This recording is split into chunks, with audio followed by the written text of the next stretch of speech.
తప్పు ముందు మీరు అసలు ప్రభుత్వంలో మీ భాగస్వామ్యం ఏంటి అని చెప్పేసి మాజీ మంత్రులు ఒక్కొక్కరుగా చాలా తెలివిగా వారు జనసేనని ఎరకాటంలో పెట్టే ప్రయత్నం చేస్తున్నారు. సరే, మనతోటి ముందుగా తాతంశెట్టి నాగేంద్ర గారు ఉన్నారు. వారితో మాట్లాడదాం. జనసేన పార్టీ సీనియర్ నాయకులు, జనసేన రాష్ట్ర కార్యదర్శి తాతంశెట్టి గారు, నమస్తే అండి.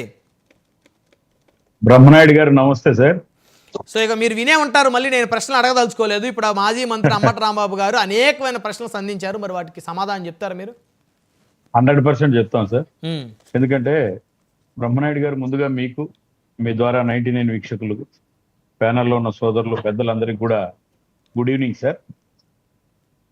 ఇప్పుడు రాంబాబు గారి మాటలు అంటే అసలు ఈయన రాజకీయవేత్తేనా, రాజకీయాలకి పనికొస్తాడా అంటే, రాష్ట్రంలో ఒక సంవత్సరం అయిపోయి అనేక విధంగా ఎన్డీఏ ప్రభుత్వం అనేక రకాల అభివృద్ధి కార్యక్రమాలు అయితేనేమి, నిజంగా ప్రకాశం జిల్లాలో 1290 కోట్లు పెట్టి ఆ జేజేఎల్ ఓపెన్ చేసి అలా దాహార్తిని తీర్చాలని చెప్తే అది కాదు, అది ఇది అని చెప్పి వాటి గురించి మాట్లాడాల్సింది వదిలేసి నాగబాబు గారి మంత్రి పదవితో ఏం పని సార్?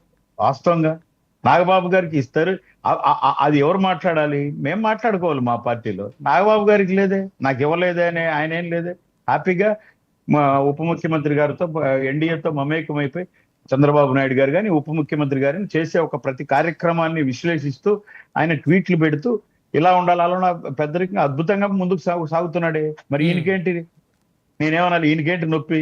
అసలు ఈయన మాట్లాడాల్సింది ప్రభుత్వం పైన కదా. ఆయన మాట్లాడిన ప్రతి మాటకు నాకు 2 నిమిషాలు టైం ఇవ్వాలి సార్. నేను ఆయన మాట్లాడిన దాన్నే ఇస్తాను. మంత్రి పదవి ఏం చేశావు అంటే, నేనే ఫస్ట్ రాంబాబు గారిని ఒక సూటి ప్రశ్న ఇస్తాను. ఏమని, నాగబాబు గారికి మంత్రి పదవి కోసం అడిగిన మీరు, మీకు మంత్రి పదవి ఇస్తే ఏం చేశారు? నేను నిజమేనయ్యా, నా సామాజిక వర్గంలో లేదా నా పార్టీలో నాకు ఈ మంత్రి పదవి ఇస్తే నేను ఇంతమందికి ఉపయోగపడ్డా, లేదా నేను ఈ రాష్ట్రానికి ఇంత చేశా చెప్పుకుంటే సిగ్గుచేటు. ఏంటంటే చిరుశెక్కులు టీఎంసీలు అంటే తెలీదు, దానికి మంత్రి ఆయన. Lower copper dam, upper coffer dam అంటే నేను తెలుసుకోవాలనా? తెలుసుకునే వాళ్ళు తెలుసుకుంటారు. ఆ మాదిరి మంత్రి పదవి వెలగబెట్టిన నువ్వు మా పార్టీలో మంత్రులు అనునిత్యం నిత్య విద్యార్థి లాగా తనకున్న శాఖల్లో, నిజంగా చెప్తున్నాను, నాకు తెలిసి ఆంధ్రప్రదేశ్ అసెంబ్లీ పుట్టినప్పటి నుంచి నేను ఏ గవర్నమెంట్ అయినా ఎక్కడైనా అసెంబ్లీ పుట్టినప్పటి నుంచి అన్నాను కదా బ్రహ్మనాయుడు గారు. అవును, ఇంతవరకు పవన్ కళ్యాణ్ గారు లాగా అంత ఇండివిజువల్ గా శాఖలు తను చూస్తున్నటువంటి వ్యక్తి ఫస్ట్ అండ్ లాస్ట్ అని నేను అనుకుంటున్నా. అంత గొప్పగా చెప్పుకోగలను. నిజంగా ముఖ్యమంత్రి గారు కానీ ఒక్కరు కానీ ఎవ్వరు ఆయన శాఖల్లో ఏలు పెట్టడం లేదు. అంతే విధంగా ప్రతిరోజు నిత్య విద్యార్థి స్టడీ చేసి ఫారెస్ట్ లో ఏంటి, పంచాయతీరాజ్ ఏంటంటే ఎవ్రీ మినిట్ మేధావులు అందరినీ కూర్చోబెట్టుకొని అధికారులను అద్భుతంగా స్టడీ చేసి ముందుకు తీసుకెళ్తున్నాడు. దాంట్లో ఎక్కడ ఏ ప్రెషర్ లేదు ఆయన. ఏ గవర్నమెంట్ లో వీటిలో ముఖ్యమంత్రి గారు కావచ్చు, ఇంకోరు కావచ్చు, వాళ్ళు ఇట్లా చెప్పినట్టు ఏం లేదు. ఆయన అందరికీ ఆమోదయోగ్యంగా అత్యద్భుతంగా స్టడీ చేసి నేను ఈ విధంగా చేయాలనుకుంటున్నానని చెప్పి 100% తీసుకెళ్తున్నాడు. దీంట్లో ఎన్డీఏలో ఏ ఒక్కరికి దీంట్లో అభ్యంతరం లేదు. అంత అద్భుతంగా పైపెచ్చు అద్భుతంగా తీసుకెళ్తున్నారు అని చెప్పి ఆయనకి అభినందనలు అందుతున్నాయి అంతే. రెండోది చెప్పేయన్నా ఒకేసారి సురేష్ గారు ఆగండి. అద్భుతంగా ఏం చేశారు పనిలో పని చెప్పు అంటున్నా. ఆగండి సురేష్ గారు, అద్భుతంగా చేశారంటే సరిపోదు కదా, మరి చంద్రబాబు నాయుడు గారు ఉత్తరం లాగా తయారవుతుంది అది కూడా. ఆగండి సురేష్ గారు 1 by 1 మాట్లాడదు, చాలా సమయం ఉంది. ఇప్పుడు దాకా మీ మాజీ మంత్రి గారు మాట్లాడారు. మిమ్మల్ని రిక్వెస్ట్ చేస్తున్నా, రిక్వెస్ట్ వినయ్యా, రాసుకో, నువ్వు మళ్ళీ విను, నేను రాసుకుంటా, నేను వింటా, మధ్యలో రావద్దు. నేనే షూటింగ్ లో ఉంటానంటే ఆయన వృత్తి ప్రవృత్తి అది.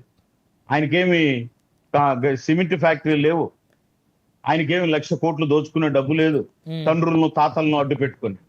ఆయన ఏం చేయాలి సార్? నాకు చెప్తున్నాడు, నా వృత్తి ప్రవృత్తి అది, నేను ఆడ పని చేసుకోవాలని. మరి మనం ఇక్కడ గవర్నమెంట్ పెట్టుకొని ఇక్కడ ప్రజలకు ఇబ్బందులు, ఇక్కడ ఆడవాళ్ళు ఇబ్బందులు పడుతున్నారు, ఇక్కడ ఎస్ఎల్ మీద దాడులు జరుగుతున్నాయి, ఇక్కడ వైసీపీ వాళ్ళ మీద దాడులు జరుగుతున్నాయి, కార్యకర్తలు నలిగిపోతున్నారని చెప్పి కూసే మీరు బెంగళూరులో ఏం చేస్తున్నారు సార్? ఏ షూటింగ్ కోసం ఉన్నాడు బెంగళూరులో? ఎందుకని ఇక్కడ లేడు? ప్రజలు ఇక్కడ మీరే చెప్తున్నారు కదా అల్లాడిపోతున్నారు అని. మరి ఏం పని బెంగళూరుకి ఆయనకు? చుట్టం చూపుగా ఏడో ఒక శవమో లేదంటే ఏదో ఒకటి జరిగితే వచ్చిపోతున్నాడు తప్పితే ఇక్కడ ఎందుకు ఉండడం లేదు ఉమ్, అంటే మీరు అధికారం ఉంటే మాత్రమే ఇక్కడ ఉంటారు, అధికారం లేకపోతే బెంగళూరుకి పోతారా? ఉమ్, పోనీ మీరేమన్నా సీరియల్లోనో సినిమాల్లో నటిస్తా షూటింగ్ పోతున్నారా? తర్వాత చంద్రబాబుకు చాకరీ చేసుకోమని మాకేమి, మరి మీరు చేసేది ఏంది? వెట్టి చాకరియా? ఇప్పుడు పేరుని నాని అంటే కాదు మీరు అంబటి చేస్తున్నారని రాంబాబు ఒప్పుకుంటున్నారా? సార్ ఇప్పుడు మీరు రాంబాబు గారు అన్న అదే దానికి చెప్పారు కదండి. ఉమ్, నేను చెప్పేది వినండి సార్. ఉమ్, పవన్ కళ్యాణ్ గారు కూడా ఆయన- ఒప్పుకున్నారు కదా ఆయన సార్, రామారావు మాట్లాడిన గారు వెళ్ళలేదా పదం. మీరు? ఉమ్, సురేష్ నేను చాలా గౌరవంగా 2-3 సార్లు చెప్తున్నా తమ్ముడు, నేను అడ్డం వస్తే నువ్వు అసలు మాట్లాడలేవు. వద్దులేండి 1 by 1 కూల్ గా మాట్లాడుకోండి ప్రశాంతంగా. తర్వాత నేనేం చెప్తున్నా అంటే ఆయన మాట్లాడిన పదం సురేష్ గారు మంచిదేం లేదు కానీ. ఇప్పుడు దాకా మీ మాజీ మంత్రి గారు దాదాపు 7 నిమిషాలు మాట్లాడారు. దయచేసి ఆగండి, ఇంతసేపు మాట్లాడేది మాట్లాడితే మీరు మాట్లాడుతున్నారు, మాట్లాడుతురా? ఆగండి. ఉమ్, తర్వాత ఉమ్, చాకిరీతో పోల్చిన వ్యక్తి నీకు ఏ స్వతంత్రం ఉండింది? ఉమ్, నీకు ఇచ్చిన మంత్రి పదవిలో ఇది నేను నా సొంతగా తీసుకున్న డెసిషన్, ఉమ్, నీకు చెప్పే దమ్ముందా? నువ్వు వెట్టి చాకిరి జీ హుజూర్ నువ్వా మమ్మల్ని అనేది? ఆ? తర్వాత నేను ఇంకొకటి సార్, ఈయన ఏమంటాడంటే they are not material of CM అంటే ఏంది నాకు చెప్పండి సార్. మా బ్రహ్మనాయుడు గారు మిమ్మల్ని అంటే అడుగుతున్నారు, ఏం నాకు చేయాలి? అర్థం కాలేదు, నేను అడుగుదాం అదే, అనుకున్నాను. నే- అంటే నే- చిరంజీవి నాకు గారు అర్థం పవన్ కాలేదు. కళ్యాణ్ గారు సీఎం మెటీరియల్ కాదన్నారు. మరి అంటే సీఎం మెటీరియల్ అంటే మరి ఎలా ఉండాలో అర్థం అవ్వలేదు. దానికి కూడా చెప్తాను సార్. ఉమ్, నేను నా దృష్టిలో బ్రహ్మనాయుడు గారు అక్కడ ఉన్న అందరూ సీఎం మెటీరియలే. అవకాశం వస్తే అందరికీ ఏంటి ఓటు హక్కు ఉండాలి, వాళ్ళు ఆంధ్రప్రదేశ్ పౌరుడు అయినా భారతదేశ పౌరుడు ఉండాలి. మరి they are not material of CM అంటే నాకు అప్పుడు డౌట్ వచ్చింది. ఓకే, చిరంజీవి గారు పవన్ కళ్యాణ్ గారు సీఎం మెటీరియల్ కాదు అని ఎందుకు అన్నాడంటే, ఒకవేళ సీఎం మెటీరియల్ కావాలంటే చిన్నానని గొడ్డలతో చంపేసి ఉండాలి, వీళ్ళు చంపలేరు, ప్రాణం వీళ్ళకు కుటుంబ బంధాలంటే తల్లిని కొట్టి తరిమేయాలి. తల్లిను చిరంజీవి గారు కానీ పవన్ కళ్యాణ్ గారిని ఏ విధంగా చూసుకుంటారో మీరు చూసిందే. ఇవే అవుతారైతే సొంత కార్యకర్త పడినా మా కార్యకర్త మేము రంపుకున్నా 10 లక్షలు ఇచ్చినా మీకేమి అనే గుణం ఉండాలి. ఉమ్, అటువంటిది లేదు. మానవత్వంతో ఏ మనిషి అయినా అని చెప్పి కన్నీరు పెట్టేటటువంటి క్యారెక్టర్లు ఈ రెండు, చిరంజీవి గారు పవన్ కళ్యాణ్ గారు. 1,00,00,000 కోట్లు మినిమం 1,00,00,000 కోట్లు కొట్టేసి ఉండాలి, 32 కేసులు ఉండాలి, 18 ఛార్జ్ షీట్లు ఉండాలి. ఇవే కొలతలైతే నిజంగానే they are not same materials. Okay.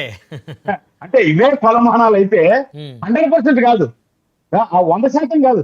నేను ఒప్పుకుంటున్నా, నేను రాంబాబు గారితో ఏకీభవిస్తున్నా. సీఎం అంటే ఇట్లే ఉండాలి. ఉమ్, సీఎం అంటే 10,00,000 కోట్లు కొట్టేసి 20,000 కోట్లు పెట్టి ఎలక్షన్ చేసుకొని సీఎం అంటే ఎమ్మెల్యేని పిలిచి 5 సంవత్సరాలు అయిపోయినా మనం ఓడిపోయినా కానీ ఎందుకు ఓడిపోయినామో కనీసం కూర్చోబెట్టి రాంబాబు ఇన్ని మాటలు మాట్లాడుతున్నాడు. వాళ్ళ ఓడిపోయిన ఓటమికి విశ్లేషించుకున్నాడు సీఎం. ఇప్పుడు వచ్చి యువత అని ఏదో మాట్లాడుతున్నాడు. ఈయన ఏం సందేశం ఇస్తుంది యువతకు? రా, ఎస్ మీ తప్పులు జరుగుతున్నాయి అంటున్నారు. ఇందాక ఆయన కూడా మాట్లాడుతున్నాడు, సురేష్ అంబట. మీరు ఫస్ట్ దమ్ముంటే మీరు 11 మంది అసెంబ్లీకి రండి, అసెంబ్లీలోకి వచ్చి ప్రజల తరపున మాట్లాడండి. చంద్రబాబు నాయుడు గారు ఈ తప్పు చేస్తున్నారు. ఎస్, పవన్ కళ్యాణ్ గారు మీకు నిజంగా మీకు సొంతగా నిర్ణయం తీసుకునే శక్తి లేదా? మీరు అడగాల్సిన చోట ఉమ్. శాసనసభ, అది రైట్, దేవాలయం, అది అందరం మాట్లాడదాం.